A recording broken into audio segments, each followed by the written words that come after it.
Hey, how are you? My name is Tony Wen. I'm the home inspector. So today we want to discuss about the hot water tank, and let's talk about a couple of items.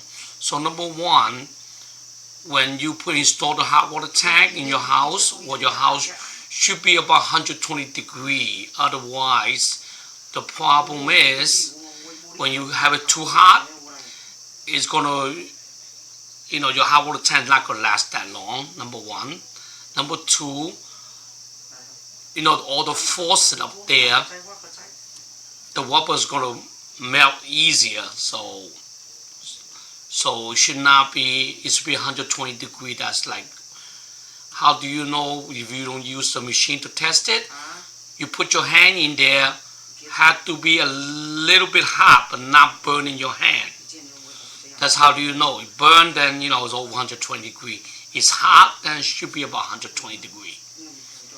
And second thing we want to talk about is the hot water tank when it's not working. First thing is, instead of calling it like a repairman, you should look at the pilot, because a lot of the time when the pilot's out, the machine's not going to work.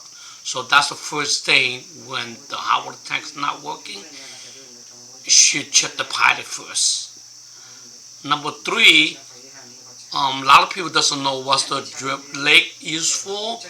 Basically, is that what that pipe you see on the next to the gas switch on the last piece. What happens when you're using a gas, all the dirty stuff is longer. You see it before they go into the hot water tank. Basically, is that they make it a little bit longer, so when the dirty dust on the gas, it would throw the garbage down there. So will also help the hot water tank last a little bit longer, because the gas is more cleaner if you had that drip leg. And the last thing that we want to talk about is the temperature release.